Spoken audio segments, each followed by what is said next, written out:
నమస్తే, welcome to BRK news. This is Manoj. Bhoodan భూములంటే అవి అక్రమ భూములా లేదా పేదల కోసం స్వచ్ఛందంగా ఇచ్చిన త్యాగ ఫలితమా? ప్రభుత్వమే ఒకప్పుడు ఇక్కడ ఇల్లు కట్టుకోండి అని చెప్పి డాక్యుమెంట్లు ఇచ్చి కరెంటు, నీళ్లు, రోడ్లు వేసి ఇప్పుడు మాత్రం ఇవి అక్రమ కట్టడాలు అంటుందా? ప్రభుత్వాలు మారితే ప్రభుత్వాలే ఇచ్చిన ఆ పత్రాలు చెల్లవా? నమ్మకంతో ఓటేసిన ప్రజల్ని నట్టింట ముంచేయడమే ప్రజాపాలన? ఖమ్మం జిల్లాలోని భూదాన్ భూముల చుట్టూ ఇప్పుడు ఇవే మండుతున్న ప్రశ్నలు. భూదాన్ భూములు అంటే ఏమిటి? పేరు ఎలా వచ్చింది? భూదాన్ భూములు అనేవి అక్రమంగా పుట్టిన భూములు కాదు. ఇవి ఒక మహా ఉద్యమం నుంచి వచ్చిన భూములు. స్వతంత్రం తర్వాత భూమి లేని పేదలకు భూమి ఇవ్వాలనే లక్ష్యంతో ఆచార్య వినోబా భావే ప్రారంభించిన భూదాన్ ఉద్యమం ఫలితమే ఈ భూములు. స్వచ్ఛందంగా భూస్వాములు తమ భూమిని పేదలకు దానం చేశారు. ఆ దానంగా వచ్చిన భూములకే భూదాన్ భూములు అనే పేరు వచ్చింది. ఆంధ్రప్రదేశ్ ఉమ్మడి రాష్ట్రంలోనే కాదు, ఖమ్మం జిల్లాలో కూడా వేల ఎకరాల భూదాన్ కింద పంపిణీ అయ్యాయి. అవి మొదట వ్యవసాయానికి ఇచ్చిన కాలక్రమంలో పేద కుటుంబాలు అక్కడే నివాసాలు ఏర్పాటు చేసుకున్నాయి. ఇది ప్రభుత్వాలకు కూడా తెలుసు. అందుకే కొన్ని సందర్భాల్లో ప్రభుత్వాలే నిర్మాణాలకు అనుమతులు ఇచ్చాయి. ఇక అక్రమ కట్టడాలు ఎలా అయ్యాయి? ప్రభుత్వ పాత్ర ఏంటి? ఇక్కడే అసలు వివాదం మొదలవుతుంది. భూదాన్ భూముల్లో ప్రజలు అక్రమంగా కట్టుకున్నారా లేదా ప్రభుత్వమే పరోక్షంగా అనుమతి ఇచ్చిందా? గత ప్రభుత్వాల హయాంలో లేఅవుట్లు, ఇళ్ల పట్టాలు, విద్యుత్ కనెక్షన్లు, తాగునీటి సదుపాయాలు ఇవన్నీ ఎలా వచ్చాయి? ప్రభుత్వ యంత్రాంగం చూసి చూడనట్లు ఉంటేనే ఇంత వ్యవస్థ ఏర్పడుతుందా? ప్రభుత్వాలే ఒకప్పుడు మౌన సమ్మతి ఇచ్చి ఇప్పుడు మాత్రం ఇది తప్పు అనడం ఎంతవరకు న్యాయం? నిన్నటి ప్రభుత్వం చేసిన పనిని నేటి ప్రభుత్వం రద్దు చేస్తే ఆ మధ్యలో నలిగిపోవాల్సింది పేద ప్రజలేనా? ప్రభుత్వాలు మారితే డాక్యుమెంట్లు చెల్లవా? ఇది భూదాన్ బాధితుల గుండె చప్పుడు. ప్రభుత్వం ఇచ్చిన పట్టా, రెగ్యులరైజేషన్ పత్రం, విద్యుత్ బిల్లు, పన్ను రసీదు ఇవన్నీ ప్రభుత్వాలే ఇచ్చినవి. అయితే ప్రభుత్వాలు మారితే ఈ పత్రాలన్నీ చెల్లవా? ఓటు వేయమని ప్రభుత్వాలు ప్రజల్ని కోరుతాయి. ప్రజలు నమ్మి ఓటేస్తారు. ఆ నమ్మకానికే ఇప్పుడు శిక్షలా? మేము సమస్య అన్నట్లు ప్రభుత్వమే వ్యవహరిస్తే ఆ ప్రజలు ఎవరిని ఆశ్రయించాలి? కోర్టులా, రోడ్లా లేదా కన్నీళ్ళనే ఆయుధంగా చేసుకోవాలా? ప్రజాపాలన పేరుతో ప్రజల్ని ముంచే యోచన. ప్రస్తుతం తెలంగాణ కాంగ్రెస్ ప్రభుత్వం ఇది ప్రజాపాలన అంటుంది. కానీ భూదాన్ బాధితులు అడుగుతున్న ప్రశ్న, ఇది ప్రజా పాలన లేకపోతే ప్రజా ప్రయోజనమా లేక ప్రజలను ముంచే విధానమా? సమస్య ఉందని చెప్పుకునే వాడే సమస్యగా మారితే ఆ ప్రజలకు రక్షణ ఎక్కడ? భూదాన్ భూములపై సమగ్ర విధానం ఎందుకు లేదు? పేదల జీవితాలతో ప్రయోగాలు చేయడం ప్రజాస్వామ్యమా? భూదాన్ బాధితులకు సమాధానం ఎవరు చెబుతారు? మంత్రులా, ప్రభుత్వమా లేదా కాలమేనా? ఈ ప్రశ్నలకు స్పష్టమైన సమాధానం ఇచ్చే వరకు ఖమ్మం భూదాన్ భూముల సమస్య మంటగలిసిన ప్రశ్నగానే మిగిలిపోతుంది. ఇక ఇదే అంశానికి సంబంధించి లైవ్లో చర్చించడానికి మనతో పాటు బీఆర్ఎస్ అధికార ప్రతినిధి రామూర్తి గారు లైవ్లో జాయిన్ అవుతారు. అలాగే ఇక కాంగ్రెస్ పార్టీ నుంచి TPCC media convener Narsaiah Goud గారు కాసేపట్లో జాయిన్ అవుతారు. ముందుగా రామూర్తి గారి దగ్గరికి వెళ్దాం. రామూర్తి గారు నమస్తే అండి. నమస్కారం అండి. రామూర్తి గారు, ఇవాళ ఖమ్మం జిల్లాలో మీ పార్టీకి సంబంధించినటువంటి బీఆర్ఎస్ వర్కింగ్ ప్రెసిడెంట్ కేటీఆర్ కూడా పర్యటించారు. భూదాన్ బాధితులను కూడా అవి ఏవైతే భూములు ఉన్నాయో ఆ భూములు కోల్పోయిన వారందరికీ మా ప్రభుత్వం రాగానే భరోసా ఇస్తామంటున్నారు. ఏం చెప్తారు? 100% అండి. వాళ్ళను ఆదుకునే నైతిక బాధ్యత మాదే. ఎందుకంటే వాస్తవాలు ప్రభుత్వం దాచిపెట్టి ఏ విధంగా వీళ్ళ మీద ఉక్కుపాదం మోపింది అన్నది కూడా ప్రజలు తెలుసుకోవాలి. ఎందుకంటే అవి అక్రమం అన్నది ఫస్ట్ తప్పు. అది అక్రమమే కాదు, భూదాన్ అన్నదే వాస్తవంగా రైతులకు కానీ లేకపోతే పేదలకు కానీ వ్యవసాయం చేసుకోనిక లేకపోతే ఇళ్ల స్థలాలక ఇచ్చే ముఖ్య ఉద్దేశంతోనే భూదాన్ కార్యక్రమం వచ్చింది మొత్తం దేశవ్యాప్తంగా. ఆ క్రమంలో ఆచార్య వినోబా గారు వాస్తవంగా ఖమ్మంలో వచ్చిన దాంట్లో 1954లో ఈ కార్యక్రమం చేయడం జరిగింది. ఏదైతే సర్వే నంబర్ 149 సంబంధించి 27.7 ఎకరాలు భూదానం చేయడం జరిగింది. అప్పటి నుంచి ఇప్పటి వరకు వాస్తవంగా అక్కడ పేదలు నివాసం ఉంటున్నారు. కొన్ని సంవత్సరాల తర్వాత 2014 తర్వాత కూడా మా ప్రభుత్వం వచ్చినప్పుడు కూడా వాళ్ళకు పట్టాలు ఇచ్చి పక్కా ఇండ్లు చేస్తున్న క్రమంలో అక్కడ ఉన్న కొందరు రియల్ ఎస్టేట్ వ్యాపారులు కుట్రపూరితంగా కోర్టు పోవడం జరిగింది. ఖమ్మం జిల్లాలో వాస్తవంగా ఈ వెలుగుమట్లలో జరిగిన ఘటన వాస్తవంగా చెప్పాలంటే రాత్రి నుంచి కలతతో ఉన్నాండి. వాస్తవంగా వీడియోలు చూస్తున్నా లేకపోతే వాళ్ళ ఆర్తనాదాలు చూస్తున్నా ఒక ముసలవ్వను ఇల్లు లేకుండా చేసిన ఈ ప్రభుత్వము ఏ విధంగా సమాధానం చెప్తే అర్థం అవట్లేదండి. వాస్తవంగా చెప్పాలంటే ఆమె ఎక్కడికి పోతుందని అడిగితే కూడా ఆమె సమాధానం చెప్పలేని పరిస్థితి. ఎందుకంటే ఇది మాట్లాడుతుంటేనే మనకు ఏడుపు వస్తున్నది. ఇలాంటి పరిస్థితుల్లో నిజంగా కన్నీళ్లను దిగమింగుకొని మాట్లాడుతున్నాయి. ఈరోజు రాష్ట్ర ప్రభుత్వం చేస్తున్న ఈ దమనకాండ అసలు ఎందుకు వచ్చింది ఈ ప్రభుత్వం అన్నది కూడా మనం ఒకసారి ఆలోచించుకోవాలి. ఇప్పుడు మన అమ్మలో మన ఇల్లు కూలిపోతే ఏ విధమైన బాధ ఉంటుందో కొంచెం వాస్తవంగా చూస్తున్న వాళ్ళు కూడా అదే విధంగా రాష్ట్ర వ్యాప్తంగా ఉన్న తెలంగాణ ప్రజలు ఆలోచించుకోవాలి.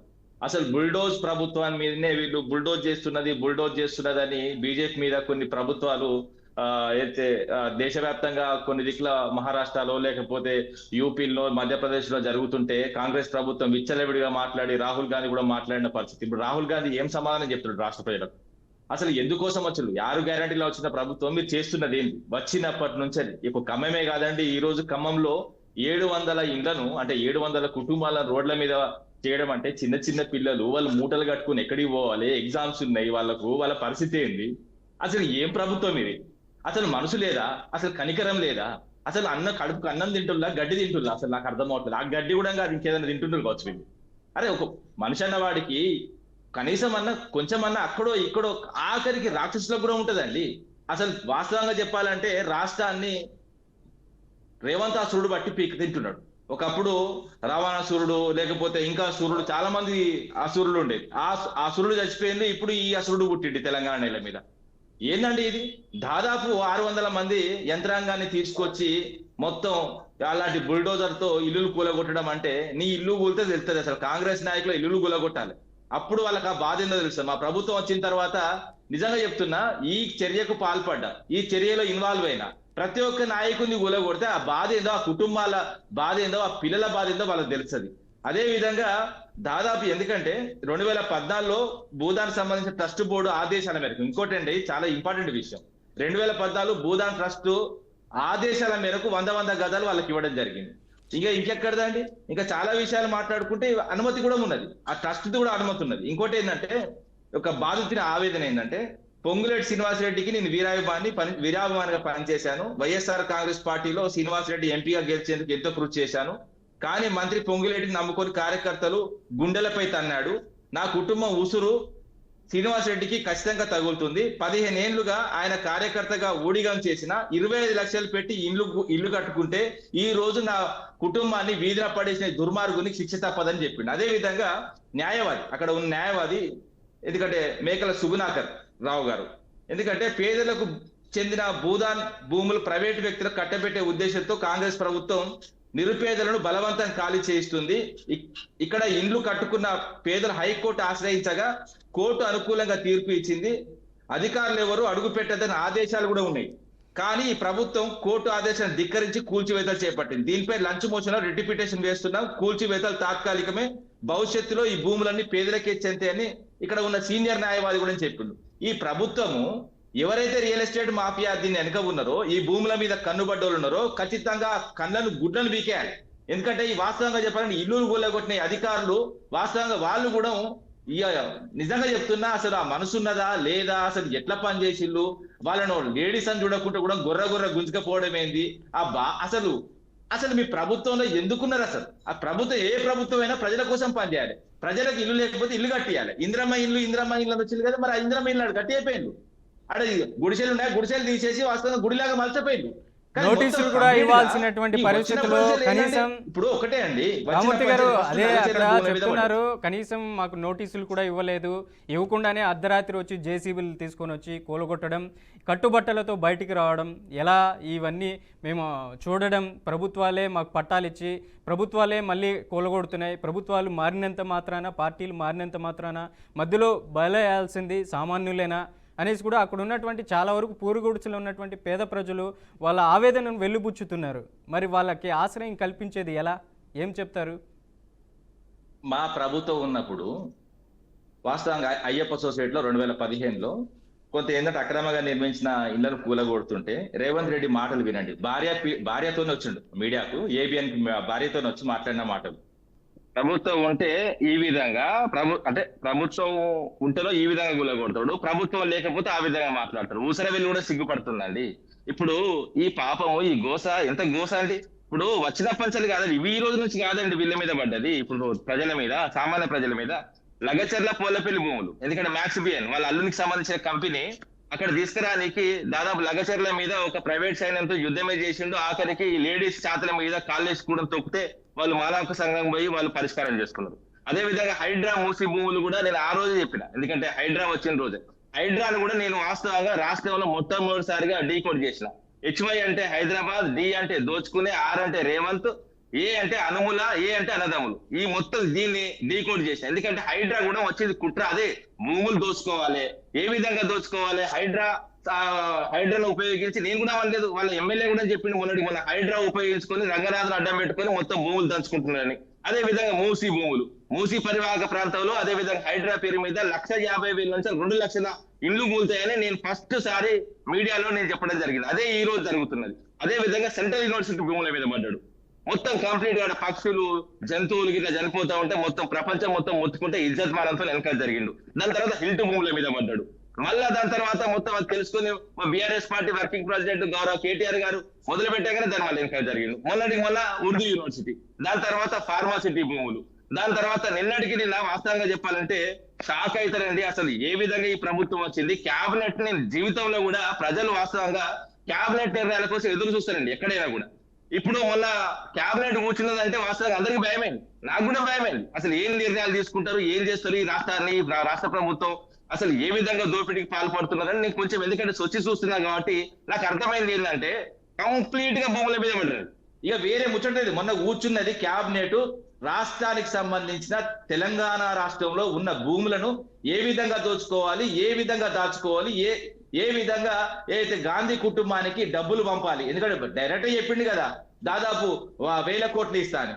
నేను ఏంటంటే మొన్న మెట్రో పూర్తిగా ప్రభుత్వం స్వాధీనం చేసుకోవడానికి ఏదైతే క్యాబినెట్ నిర్ణయం తీసుకున్నది.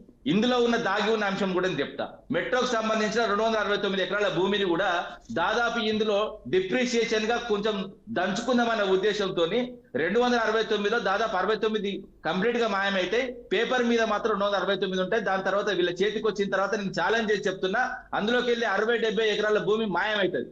ఏ విధంగా అంటే వాళ్ళకి సంబంధించిన ప్రైవేట్ సంబంధించిన వాళ్ళకు వీళ్ళకు అప్పచెప్పి రేవంత్ రెడ్డి అన్నదమ్ముల బినామీ కంపెనీలకు ఇస్తారు. అదే విధంగా కాంగ్రెస్ పార్టీకి రాష్ట్ర వ్యాప్తంగా భూసేకరణ అట. కాంగ్రెస్ పార్టీ ఆఫీసులకు రాష్ట్ర వ్యాప్తంగా భూసేకరణ. మరి ఈ పేదల పరిస్థితి ఏంటండి? కాంగ్రెస్ పార్టీకి సంబంధించిన ప్రతి పార్టీ ఆఫీస్ కు 33 జిల్లాల్లో నువ్వు స్థలాలు సేకరించుకోనికి క్యాబినెట్ నిర్ణయం తీసుకుంటే మరి ఈ పేదల పరిస్థితి ఏంటి? ఈ పేదల భూములు ఎందుకు గుంజుకుంటున్నావు? అంటే అక్కడ ఏమన్నా మీ పార్టీ ఆఫీస్ నిర్మిస్తారా దుర్మార్గులారా? అదే విధంగా ఏదైతే చిన్న విషయాలు కూడా కాదండి, మహబూబ్నగర్ జిల్లాలో కూడా కొంత భూమిని సేకరించుకోవడం ప్రయత్నం చేసిండు. అదే విధంగా రంగారెడ్డి జిల్లా కోహెడలో multi modal logistics food processing park కోసము 223 ఎకరాలు కూడా దంచుకోనికి ప్రయత్నం చేసిండు. అదే విధంగా ప్రపంచ స్థాయి ప్రమాణంలో పండ్ల మార్కెట్ ఏర్పాటు కోసము టీజీ హౌసింగ్ బోర్డు భూములు కూడా గుంజుకుంటున్నారండి. దాదాపు 239 ఎకరాలు హౌసింగ్ బోర్డు గుంజుకోనికి వీళ్ళు నిర్ణయం తీసుకున్నారు. అదే విధంగా హైదరాబాద్ ఎలివేటెడ్ కారిడార్ కోసం అవసరమైన 42 ఎకరాల భూమిని రక్షణ శాఖ నుంచి మనం తీసుకున్నందుకు దానికి ప్రతిఫలంగా 153 ఎకరాలు వాళ్ళకి దారాదత్తం చేస్తున్నారు. అదే విధంగా ఇంకోటి చాలా అద్భుతమైన విషయం ఏంటంటే, బాధపడవలసిన విషయం, అదే అద్భుతమైన విషయం కూడా. అసలు ఏంటంటే దేవుని పేరు చెప్పుకొని కూడా వీళ్ళు ఏ విధంగా దుర్మార్గాలు పాల్పడతారో కూడా కొంత నేను చెప్పడానికి ప్రయత్నం చేస్తా. టీటీడీ దేవస్థానం కోసం ఖమ్మం అర్బన్ లో తంసలాపురంలో 20 ఎకరాల భూమిని కేటాయించింది. అదే విధంగా కరీంనగర్ చిగురుమామిడి మండలంలో 3.12 ఎకరాల భూమి పంచముఖ ఆంజనేయ స్వామికి కేటాయించింది. సరే, మరి దళితులకు ఎట్లా భూములు లేవంటాడండి? మరి ఇన్ని భూములు ప్రభుత్వానికి, బినామీ కంపెనీలకు, అదే విధంగా దాదాపు 1000 ఎకరాలు, ఆఖరికి ఏబిఎన్ స్టూడియో కూడా 25 ఎకరాలండి ఫ్రీగా. 100 కోట్ల ప్రాపర్టీని ఏబిఎన్ స్టూడియోకి ఇచ్చిన దుర్మార్గుడు మరి ఎస్సీలకు భూమి ఇవ్వడానికి నా దగ్గర భూమి లేదు, నేను ఏమి ఇయ్యలేను, నా దగ్గర డబ్బులు లేవని మాట్లాడతారు. మరి డబ్బులు లేనోడు 5,000 కోట్లతోని ఈ రోజు గాంధీ విగ్రహం ఎందుకు కడతారండి? గాంధీకి అసలు తెలంగాణకు సంబంధం ఏమున్నదండి? 48లో స్వాతంత్రం వచ్చింది మనకు. అసలు వాస్తవంగా భారతదేశంలో బ్రిటిష్ వాళ్ళ మీద కొట్లాడని ప్లేస్ మనది. అసలు మన కొట్లాటే వేరు, మన ఆకలి వేరు, మన పరిస్థితులు వేరు, మన పోరాటాలే వేరు. ఇంకోటి ఏంటంటే సరే పెట్టుకోండి విగ్రహాలు, గాంధీ భవన్ గులగొట్టండి. మీకు గాంధీ భవన్ ఉన్నది కదా బ్రహ్మాండంగా, గాంధీ భవన్ గులగొట్టుకోండి, ఆకాశం అంతా కట్టుకోండి గాంధీని, ఎవడొద్దు అంటున్నాడు? ఇంకోటి ఏంటంటే ఈ అద్దె గాంధీ కుటుంబము, అదే విధంగా ఈ దత్తత గాంధీ కుటుంబము ఎప్పుడు ఈ నేల నుంచి విడిపోతుందో అప్పుడే వాస్తవంగా చెప్పాలంటే వీళ్ళని తరిమి కొడుతుందో అప్పుడే ఈ నేలకు స్వాతంత్రం వస్తుందండి, నిజమైన స్వాతంత్రం. అదే విధంగా క్యూర్ ఏరియాలో 2 బెడ్రూమ్ ఇల్లు కట్టామండి మేము. అక్కడ కొన్ని షాపులు కూడా నిర్మించినాం, అవి కూడా వేలం చేస్తున్నారండి. ఆ వేలంలో కూడా వీళ్ళకి సంబంధించిన బిరామీలు తీసుకొస్తారు. వీడు కట్టింది లేదు, వీడు 5 పైసలు పెట్టింది లేదు, మొత్తం దంచుకోనికి మాత్రము ఉన్నది. అదే విధంగా పారా ఒలింపిక్స్ లో కాసేం గెలిచిన పాపం దీప్తి జువాన్జీకి వాస్తవంగా ఏ ప్రభుత్వమైనా కూడా ఓపెన్ గా కొంత జాబులు ఇస్తారు, వాళ్ళని ఆదుకుంటారు ఆర్థికంగా. వాళ్ళకి ఎన్ని ఇస్తారండి? స్పోర్ట్స్ మెన్లకు వాస్తవంగా సేవ చేసే కార్యక్రమాల దాంట్లో ఇస్తారు. ఆఖరికి దీప్తి జువాన్జీకి ఎక్సైజ్ డిపార్ట్మెంట్ లో ఇస్తారండి ఉద్యోగం? అసలు వాస్తవంగా స్పోర్ట్స్ కి ఎక్సైజ్ కి చాలా వ్యతిరేకం అండి. అసలు వాళ్ళ యాడ్ లో కూడా పాల్గొనద్దు. యాడ్ లో పాల్గొని ఉద్యోగం ఎట్లిస్తారు? ఇంత దుర్మార్గమైన పరిస్థితులు. అదే విధంగా ధాన్యం కొనుగోలు కోసము 22,700 కోట్ల రుణం తీసుకోనికి వీళ్ళు క్యాబినెట్ నిర్ణయం తీసుకున్నారు. ఈ 22,700 కోట్లు కూడా నేను చెప్తున్నా, ఇది గాంధీ కుటుంబానికి పంపనీకే రైతుల పేరు చెప్పి అప్పు తీసుకుంటున్నారు. ఈ డబ్బులో దాదాపు నేను చెప్తున్నా 1000 కోట్లు రాహుల్ గాంధీకి పోతాయి, మరొక 1000 కోట్లు కేరళకు సంబంధించిన ఎలక్షన్స్ కి పంపిస్తున్నారు.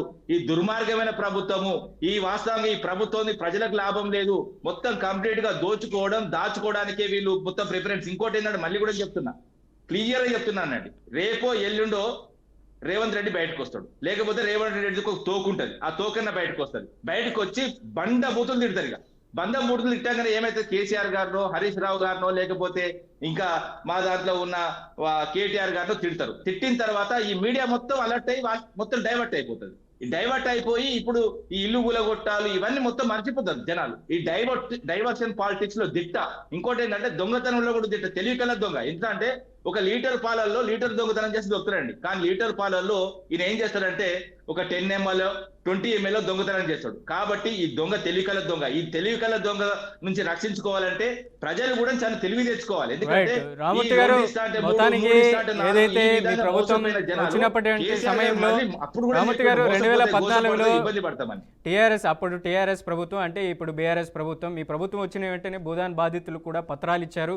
తర్వాత వచ్చినటువంటి ప్రభుత్వం కాంగ్రెస్ ప్రభుత్వం ఇప్పుడు చెల్లవంటున్నారు భూదానికి సంబంధించినటువంటి ఆ పత్రాలు, అందుకే ఇల్లును కూలదోస్తున్నాం అంటున్నారు. ఫైనల్గా మీ పార్టీ స్టాండ్ ఎలా ఉండబోతుంది? మరి కేటీఆర్ మీకు సంబంధించినటువంటి మీ పార్టీ అధినాయకుడు కూడా చెప్పుకొచ్చారు, ఏదైతే పేదలకు సంబంధించినటువంటి భూదాన్ బాధితులు ఎవరు ఉన్నారో వాళ్ళు హైకోర్టులో కొట్లాడతాం, మేమే దానికి ఎంత అవుతుందో ఖర్చు పార్టీని భరించుకుంటుందని చెప్తున్నారు. ఏంటి ఫైనల్గా మీ పార్టీ స్టాండ్ ఆ భూదాన్ బాధితులకి సంబంధించినటువంటి విషయంలో? 100% వాళ్లకు మళ్ళా పునరావాసం కల్పిస్తాం, అక్కడే వాళ్ళకి ఇల్లు నేర్పిస్తాం. ఎందుకంటే ఈ ప్రభుత్వము మేము ఉన్నప్పుడు వాస్తవంగా చెప్పాలంటే వాళ్ళకి పట్టాలు ఇవ్వడానికి ప్రయత్నం చేశాం. వాస్తవంగా అక్కడ కోర్టుకు పోయి ఆ రియల్ ఎస్టేట్ మాఫియా కూడా నడిపింది ఆ ఖమ్మం సంబంధించిన లీడర్లు. అప్పుడు వాస్తవంగా ప్రతిపక్షంలో ఉన్నారు, ఇప్పుడు వాళ్ళకి అధికారం వచ్చింది. అధికారం వచ్చిన తర్వాత మా పార్టీలో ఉన్న నాయకులు కూడా ఇప్పుడు వాళ్ళ పార్టీలో నాయకులు అయిపోయిన వాళ్ళని పట్టుకుని ఆడుతున్నారు. ఈ రోజు నేను చెప్తున్నా, ఈ దుర్మార్గుడు ఇప్పుడు 3 మంత్రులు రండి, పొంగులేటి అదేం తుమ్మల బట్టి. ఈ రోజు పొంగులేటి మీడియా ముందుకు వచ్చి మాట్లాడతాడు. ఈ వాస్తవంగా చెప్పాలంటే వాళ్ళు ఆర్టిస్టులట, ఏడ్చేటోళ్ళు ఆర్టిస్టులట. దమ్ముంటే ఆడికి పో లుచ్చ మాటలు ఎందుకు మాట్లాడతారు? ఎందుకంటే చాలా ఘోరమైన అంశం అండి. ఆ కన్నీళ్లు, ఆ ఆర్తనాదాల ఇల్లు కూలపోతుంటే ఆ ఇల్లు కడసారి చూసేస్తా ఒక్కసారి అని అమ్మ లోపలికి పోయితే ఏడుస్తుంటే కూడా వాళ్ళు ఆర్టిస్ట్ లాగా కనబడుతున్నారా? నిజంగా చెప్తున్నా, నేను చెప్పులతో కొట్టే పర్లేదు, ఖమ్మం నడిబొడ్డునో బట్టలు ఇప్పుకోటాలండి. నన్ను నిజంగా చెప్తున్నా, వీళ్ళు పచ్చి దొంగలు, వీళ్ళ కొడుకు కూడా దొంగ వాచుల కేసులో దొరికిన అవసరం మీద క్రాస్ చెక్ చేసుకోండి. ఈయన మీద ఈడీ కేసు ఉన్నది, వీళ్ళ కొడుకు మీద ఉన్నది. అదే విధంగా కస్టమ్ అధికారులకు డైరెక్ట్ దొంగ వాచుల ఫారెన్ సంబంధించిన వాచుల కేసులో దొంగతనం చేసి దొరికిన వీళ్ళ కొడుకు. అదే విధంగా ఈడీ వీళ్ళ జప్తు చేస్తే 2-3 రోజులు డబ్బులు లెక్క పెడితే బినామీ కంపెనీల దొంగలు వీళ్ళు. ఈ దొంగలు మొత్తం ఖమ్మం సంబంధించిన మొత్తం రాజకీయాన్ని శాసించడానికి పేద ప్రజలు అడ్డు పెట్టుకొని అధికారానికి వచ్చిన తర్వాత ఏ అధికారం ఉంటే ఏ పార్టీ అధికారం ఉంటే అది ఆ పార్టీ దగ్గరికి పోయి ఈ విధంగా ప్రజలను మభ్యపెట్టి వాళ్ళ భూములను, వాళ్ళ జాగలను, వాళ్ళకి సంబంధించిన ఆత్మగౌరవాన్ని తాకట్టు పెట్టి ఈ రోజు కూడా ఖమ్మం ప్రజల్ని తెలుసుకోవాలి. ఎందుకంటే మళ్ళీ ఓటేస్తే మాత్రము ఇంకా వాస్తవం చెప్పాలంటే ఇంతకంటే ఘోరమైన రోజులు వస్తాయి. కాబట్టి ఈ పాలన నుంచి ఈ ముఖ్యంగా ఈ రేవంత్ ఆసూర్ నుంచి రక్షించుకోవాలంటే మేలుకోవాలి. ఒకటే ఆయుధం అండి. నేను వాస్తవంగా రాజకీయాలు మాట్లాడద్దు, కానీ ఈ ప్రభుత్వం పోవాలంటే ఓటు హక్కుతోనే పోతుంది తప్ప ఇంకా వేరే ఏం లేదండి. ఖచ్చితంగా వీళ్లకు ఏదైతే బాధితులకు, అక్కడ ఉన్న ఖమ్మం బాధితులకు ఖచ్చితంగా మా పార్టీ అండగా ఉంటుంది. ప్రతి పైసా కోర్టు కూడా మేమే పోతాం, ప్రతి పైసా కూడా మేమే ఖర్చు పెట్టుకుంటాం. గౌరవ కేటీఆర్ గారు ప్రకటించడం జరిగింది. ఈ రోజు కూడా చెప్తున్నాం, మళ్ళీ వాళ్ళను ఇంట్లో దోలే వరకు మేము ఖచ్చితంగా నిద్రపోము, వాళ్ళకి ఖచ్చితంగా నిలబడతాం. రైట్ రామూర్తి గారు, లైవ్లోకి వచ్చినందుకు థ్యాంక్ యూ సో మచ్. అలాగే చూద్దాం, మొత్తానికి భూదాన్ బాధితులకి న్యాయం జరగాలని కోరుకుందాం. ప్రధానంగా అక్కడ భూదాన్ సంబంధించినటువంటి ఖమ్మం జిల్లాలో ఇవాళ మాజీ మంత్రి కేటీఆర్ కూడా పర్యటించారు. భూదాన్ బాధితులకి భరోసా ఇచ్చారు. ప్రధానంగా అప్పుడు ఇచ్చినటువంటి పత్రాలు ఇప్పుడు వచ్చినటువంటి ప్రభుత్వం చెల్లవంటున్నాయి, అక్రమంగా నిర్మించారు. కానీ అక్కడ మాజీ మంత్రి కేటీఆర్ కూడా మాట్లాడారు, ఆ భూములు సక్రమమే, కానీ కాంగ్రెస్ నేతల బుద్ధి మాత్రం వక్రంగా ఉందనేసి కూడా కేటీఆర్ పెద్ద ఎత్తున వాళ్ళ మీద ఆరోపణలు చేశారు. రాబోయే రోజుల్లో ఎక్కడైతే భూదాన్ సంబంధించినటువంటి బాధితులు ఎవరైతే పూరి గుడిసెలు కూలగొట్టారు. అదే ప్లేస్లో మా ప్రభుత్వం 2 ఏళ్ళలో రాబోతుంది. అటువంటి పరిస్థితుల్లో అక్కడేనే వాళ్ళకి పునరావాస కేంద్రాలు కూడా కల్పిస్తామంటూ కూడా మాజీ మంత్రి కేటీఆర్ చెప్పుకొచ్చారు. ఇది వాటి స్పెషల్ డిస్కషన్. మరో డిస్కషన్లో మళ్ళీ కలుద్దాం. చూస్తూనే ఉండండి BRK న్యూస్.